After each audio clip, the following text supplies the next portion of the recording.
یک شعرم همیشه نمیخوانم. ای بنده تو سخت بی وفایی، از کبر به سوی ما نیایی. گر درد هم به جان زارد، زاری بکنی دویده آیی. آنگاه که تو را شفا ببخشم، آسوده شوی دیگر نیایی. همین حالت را ما داریم. دارد رسول الله صلی الله علیه و سلم فرمود بله، 2 برابر شما این درد که در بدن من از من میکشم، 2 برابر مرد شما من درد میکشم. گفتم یا رسول الله 2 برابر اجر ما خدا به شما اجر میدهد؟ پیامبر فرمود بله، 2 برابر اجر شما الله به من اجر میدهد. و بعد فرمود ای صحابی من، ای حضرت عبدالله ابن مسعود، خار در پای مسلمان نمیخلد، خار در پای مسلمان نمیخلد مگر اینکه الله رب العزت و الجلال از نامه اعمال اون بنده گناهانش را محو میکند. بگو الله اکبر. پس جای نگرانی است. یک روز یک نبی، حضرت عبدالله ابن عباس میگه، یک نبی از به پروردگار شکایت کرد که خدایا این بنده های مسلمانه، این بنده هایی که دوستشان داری، این بنده هایی که کلمه میخوانند، به اینها چقدر رنج و درد میدی. دنیا را از اینا گرفتی، اینا پول ندارن، نان ندارن، آرامش ندارن، مثل مردم افغانستان که موز بی بیچاره ملت نان ندارن. این بیچاره ملت داخل مسجد آرام نیست، گرم گرم هر طرف مسلمان توتو پارچه میشه داخل خانه الله. امی شکایت را یک پیامبر و الله میکند، پروردگار چرا بنده های مسلمان دقیق رنج میدی؟ چرا دنیا را از اینا دور کردی؟ هیچ از آسایشی دنیا به اینا ندادی. خدایا دشمنانت که کافرها هستن اونا را چقدر آسوده کردی، هیچ درد و رنج ندارن. شما نمی صفحات تلویزیون میبینید چقدر اونا خوشگذرانی میکنن، چقدر آزاد این طرف و آن طرف میروند. الله چی میفرماید به اون نبی؟ برش میگه که ای نبی من، بلا هم مال من است، بنده ها هم مال من است. ای نبی، بنده هایی که مرا میشناسند، بنده هایی که مرا عبادت میکنند، بنده هایی که وحدانیت مرا قبول کردند، اینها عزیزان من هستند، اینها را دوست دارم. اما میبینم که کم چرک گناه در بدنشان هست. جنت کجای پاکاست؟ جنت که مثل ما آلوده را کار نداره. میگه میبینم که این بنده های آلوده به گناه است، خیمه چگونه اینا را پاک کنم؟ اینا خود توبه نمی کنن، دیگه ناگزیر میشون، بلا را میارون در جانشان تا اینها به سمت من بیاین و من خانه قبرشان لاوسه بگردانم، خانه قبرشان پر نور بگردانم و جنت را هم برای اینها آماده کنم. ولی بنده های کافر که مال من نیستن، بنده های کافر که من از اونا بیزار هستم، به اونها هرچی در این دنیا میخواهن برایشان میدهم، چرا که آخرت ندارن. این سوال در ذهن کل پیدا میشه که چرا ما خار هستیم؟ به خاطری که ما رسول الله را دیدار شکر داریم، ما رضای الله میخواهیم، ما هم نشینی صدیق اکبر میخواهیم، ما هم نشینی عثمان غنی میخواهیم، ما هم نشینی عمر جان میخواهیم، ما هم نشینی حضرت علی میخواهیم. اونا که با این آلودگی های ما جور نمی آید. الله رب العزت و الجلال مصیبت را می آورد، فقر را می آورد، مریضی را می آورد تا من تو را پاک کند. دیدار پیامبر مفت است، او به هر کس میسر میشه؟ نه، او به هر کس میسر نمیشه، او به کسایی میسر میشه. روز قیامت تو فکر میکنی به سمت هر کس پیامبر میرود و دست او را میگیرد به سمت جنت میبرد؟ نه، به سمت اونهایی میروند که رسول الله را میشناسند. یک بار با آواز بلند بگویید صلی الله علیه و سلم.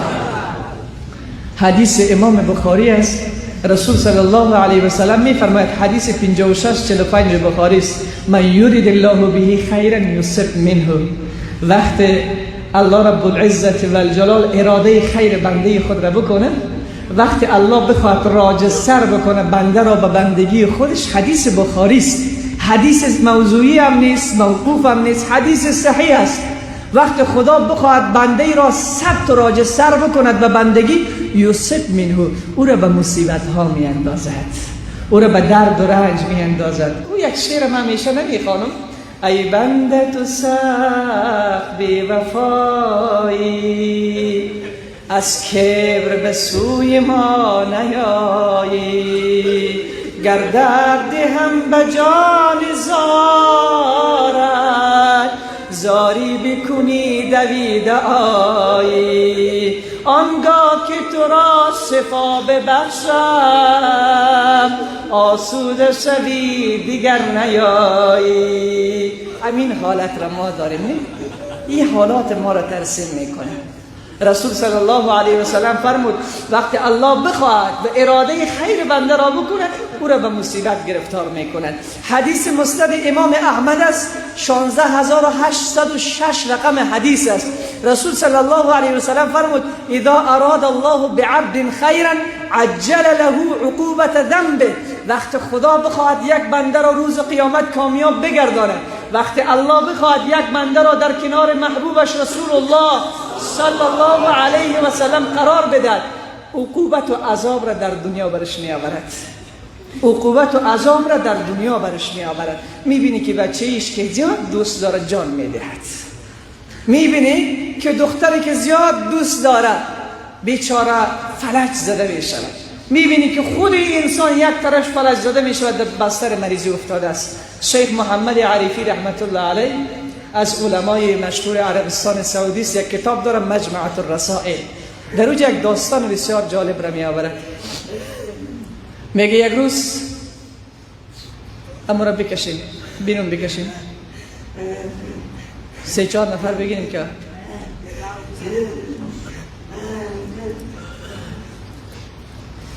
محمد عریفی رحمت الله علیه در کتاب خود داستان بسیار جالب را می آورد. و خدا قسم عزیزان من قدری صحت خود را بدانید،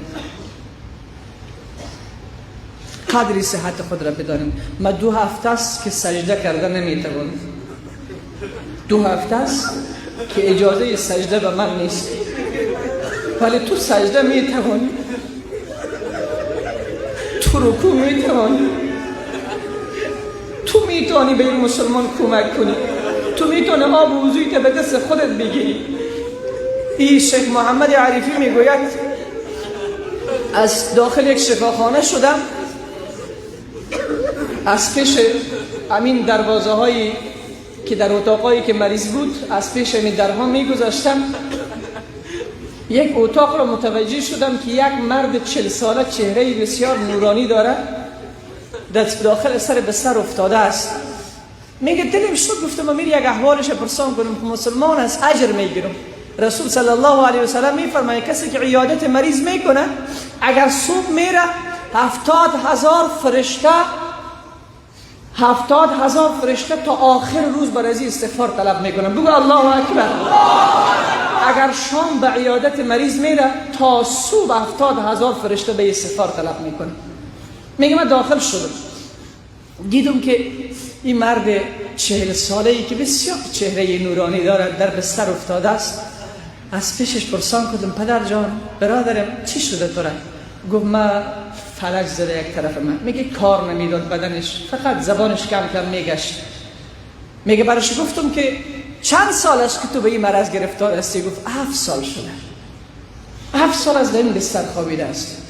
میگه برش گفتم چی آرزو داری، چند فرزند داری؟ گفت 5 تا اولاد دارم، ولی بسیار کم کم به دیدار من میآیند. من خیلی آرزو میکنم که هر روز دیدارشان ببینم ولی نمیتونم. من برش گفتم چی آرزو داری کاکا جان، چی آرزو داری برادرم؟ گفت نه آرزوی دیدار بچه های خود را دارم، نه آرزوی دیدن زن خود را دارم، یک آرزو دارم. من 7 سال است که سجده نمیتونم، من 7 سال است که تلاش میکنم سجده نمیتونم. من فقط همین آرزو را دارم که پیش از این که مرگ به سراغ من بیاید یک بار الله به من اجازه بدهد که بار دیگر سجده کنم به زمین. ای مادری که تو نماز نمیخوانی، مگر خدا روز قیامت از صحت تو نمیپرسد، از تندرستی تو نمیپرسد، از غذاهای لذیذی که میخوری نمیپرسد، از این طرف و اون طرفی که میپری نمیپرسد، از کل این الله میپرسد ای جوانی که تو نماز نمیخوانی و پیشگاه الله چی جواب داری؟ و پیشگاه الله چی جواب داری؟ و خدا قسم بندگان هستند آرزو میکنن که یک بار سجده کنن نمیتوانن. تو رسول الله صلی الله علیه و سلم داری. لامارتین یک شاعر فرانسوی است. لامارتین یک شاعر فرانسوی عیسوی است. از پیشش پرسان کردن بهترین حادثه زندگی، بهترین واقعه زندگیت را به ما بگو که خیلی خوشحال بود، یک حادثه ای که در زندگی تو افتاده همون چی است؟ لامارتینی که مسلمان نیست کافر است، او چی جواب میگوید؟ بسیار جالب جواب میگوید، به خدا شرم آدم میآید. اگر از این روز از مسلمان پرسان کنی بهترین حادثه زندگیت که تو داری چی است؟ میگه فلانی دختره که دوست داشتم آل به قبضه ایم آمد ما را گرفتم. برش بگوی بهترین آرمان زندگی چی بود و چی هست چی شد؟ میگه نمو زمینی که میخواستم بخرم خریدم. بهترین آرمان من بود که نمو دکانی که در فلانی موقعیت قرار داره همون را به دست بیاورم آوردم. بهترین آرزوی زندگی من بود بچیم دکتر شد، دکتر شد. ولی از لامارتین پرسان میکنن بهترین حادثه و واقعه و خوشی زندگی تو که به تو رخ داده چی است؟ لامارتین میگه چشمایش پر از اشک شد، گفت که بهترین حادثه زندگی من این است که محمد را شناختم صلی الله علیه و سلم. کلش کافر است.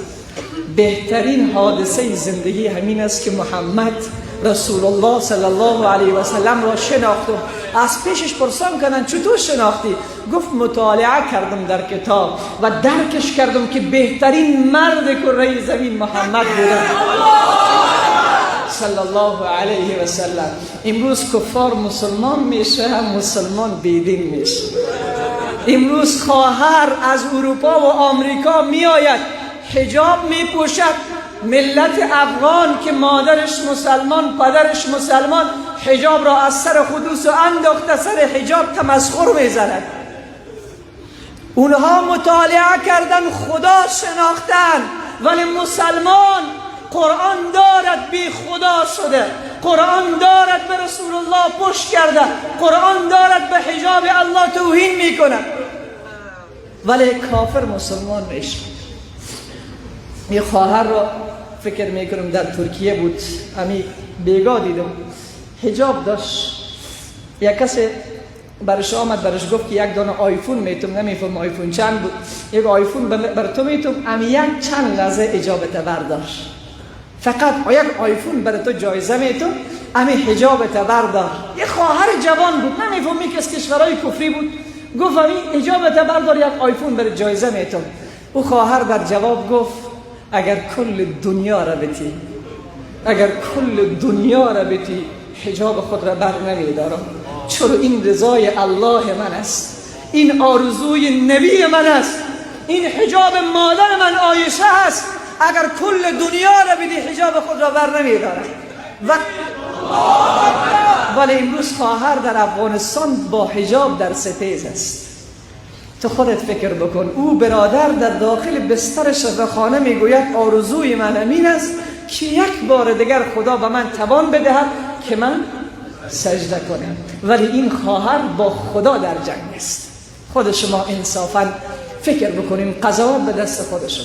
محمد عریفی باز در کتابش حادثه دیگر را نقل میکنه، میگه از پیش اتاق دیگر شفاخانه تیر میشدم که یک صدای خفیف از داخل یک اتاق برآمد که با انگشت خود اشاره میکرد، صدایش بسیار خفیف بود، بلند نبود، اشاره میکرد که بیا. میگه من داخل شدم دیدم که یک لوحه پیش روی یک مریض مانده شده، قرآن باز است، شروع کرده به خواندن قرآن، ولی هم یک سفر میخوانه، یک سفر میخوانه، زیاد این سفر میخوانه. میگه نزدیک شدم گوش خود به پیش درش بردم که چی میگی برادر؟ گفتم این سفر ورق بزن که یک سفر 1 ساعت از من میخوانم، کسی نیست که صفحه دیگر قرآن را ورق بزن. سفر ورق بزن که صفحه دیگر قرآن را بخوانم که کلام پروردگار من است. ولی تو امروز دستای تو کار میدهد، میتونی لمسی موبایلت قرآن بخوانی، میتونی صبح وقت قرآن برداری صفحاتش ببوسی و سینیت بگذاری به چشمانت بگذاری. کی کار کرده بودیم ما تو؟ کی کار کرده بودیم؟ به خدا قسم عزیزان من، ولتسألن یومئذ عن النعیم. الله از کل نعمت ها پرسان میکنه. این نعمت صحت، این نعمت آسایشی، این نعمت فرزند، این نعمت مال، این نعمت جا، این نعمت موتر، از کل اینها روز قیامت الله رب العزت و الجلال یک پرسان میکنه.